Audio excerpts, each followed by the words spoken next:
नमस्कार, मैं साधना पांडे मार्गदर्शन पे आपका स्वागत करती हूँ। दोस्तों, आज का विषय है कि जब हम भोजन करते हैं तो भोजन करते समय हमें कौन सी गलतियाँ नहीं करनी चाहिए। अब भोजन की बात करूँ मैं तो देखिए, भोजन क्या है। भोजन वो चीज़ है जिससे आपको ऊर्जा मिलती है। तो ऊर्जा की बात तो अलग है। मैं आज बात जो करूँगी वो आध्यात्मिक दृष्टिकोण से कि किस प्रकार से आपको भोजन करना चाहिए जिससे आपके शरीर में जाने वाला भोजन जो है वह तामसी न हो और उसका असर आपके जीवन पे अच्छा पड़े। क्योंकि शास्त्र कहता है कि जैसा आप अन्न खाते हैं वैसा ही आपका मन होता है। और रही बात अन्न की, तो अन्न के लिए तो इतनी दूरियां मारी मारी फिर रही है। तो इसको जब आप अपने सामने रखते हैं और इसको ग्रहण करते हैं तो कौन कौन सी गलतियां आपको नहीं करनी चाहिए। तो देखिए, पहला काम तो ये है कि जब आप कोई शुभ कर्म करते हैं तो आपको दक्षिण मुखी होकर के और शुभ कर्म नहीं करना होता है। उसमें जैसे कि बता दूं कि महिलाएं यदि सिंदूर लगाती हैं तो दक्षिण मुखी नहीं होना चाहिए। या फिर जैसे कोई शादी विवाह या भी फिर पूजा पाठ कुछ भी होता है तो आपको दक्षिण मुखी होकर नहीं करना चाहिए। ठीक वही स्थिति है आपके भोजन करती, ये भी एक शुभ कर्म है। तो जब आप भोजन करें तो आपको दक्षिण मुखी होकर के भोजन नहीं करना चाहिए। इस बात का ध्यान आपको रखना चाहिए। तो दक्षिण मुखी होकर के भोजन नहीं करना चाहिए। दूसरी जो बड़ी चीज़ है, ये गलतियां मुझे लगता है ज़्यादा ही लोग करते होंगे। देखिए, थाली में जब आप भोजन कर लें उसके उपरांत हाथ कभी नहीं धोना चाहिए। यदि आपके घर में बड़े बुजुर्ग होंगे तो इस बात की आपको जानकारी होगी। वो लोग बताते हैं कि थाली में हाथ धोने से जो है परिवार में गरीबी और कंगाली आती है।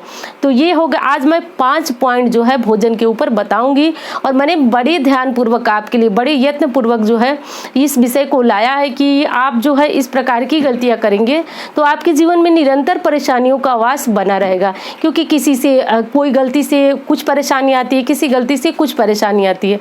तो 5 जो चीज़ें हैं वो मैंने आपके लिए नोट किया और आपके लिए ले आई हूँ।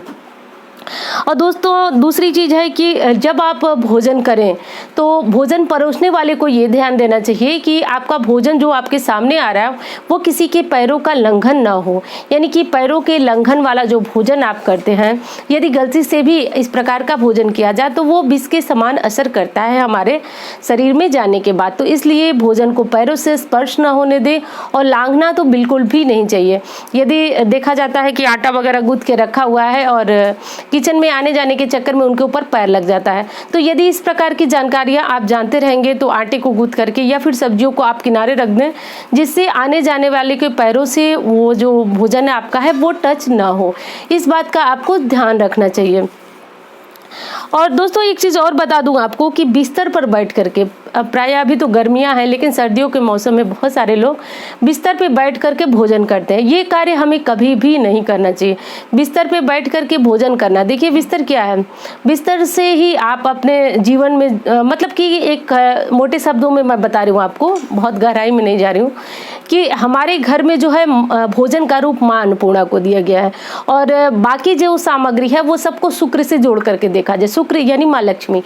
तो जो भी चीज़ें हैं वो आपके जीवन में वैभवपूर्ण बनी रहे, तो उन चीज़ों को आपको अच्छा करने के लिए जीवन में हर चीज़ को एक जो उसका तरीका है उसी प्रकार करना होता है। तो बिस्तर जो है वह नींद सोने के लिए है, तो उस पर बैठ के यदि आप भोजन करते हैं तो माँ अन्नपूर्णा का अपमान करते हैं।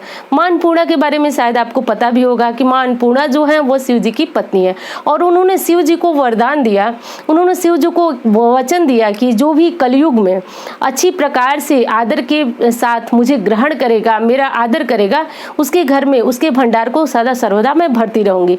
लेकिन कुछ लोग जो हैं वो इन नियमों का पालन नहीं करते हैं, इसलिए जीवन में बहुत सारी परेशानियां आती हैं। तो कभी भी आप बिस्तर पर बैठ के भोजन न करें।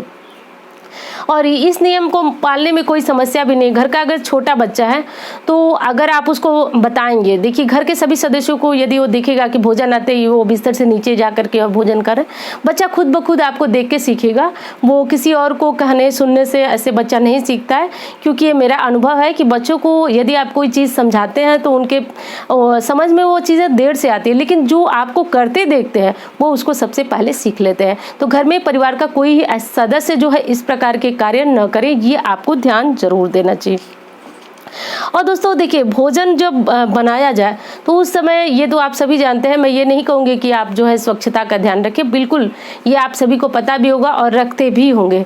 लेकिन जब भोजन बनाया जाता है तो उस समय जो है, यदि संभव हो, मैं ये भी नहीं कहूँगी कि आप ऐसा करिए, लेकिन संभव हो तो सिर को ढक लेना चाहिए, क्योंकि ऐसे कहा जाता है कि सिर को ढक करके गृहिणी यदि रसोई घर में भोजन बनाती हैं या फिर परोसती हैं तो उस घर में माँ अन्नपूर्णा सदा सर्वदा निवास करती हैं। यानी कि कहा गया है कि भोजन का भंडार कभी खाली नहीं पड़ता। माँ अन्नपूर्णा की बात यदि कहूँ तो भगवान बोले, एक बार धरती लोक पे अकाल आ गया था और शिव जी जो थे उनके पास सभी देवता गए कि हे प्रभु जो है, अब आप मनुष्यों को बचाइए, अकाल बढ़ता जा रहा है, लोग भूख से मरते जा रहे हैं।